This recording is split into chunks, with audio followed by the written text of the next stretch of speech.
Hello everyone, welcome back.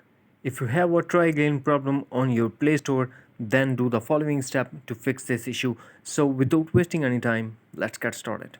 First of all, we have to make sure that we have a strong and stable internet connection. If you have, then we are going to launch settings.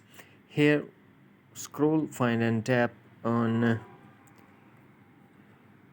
app management and select app list. Here we are search for Play Store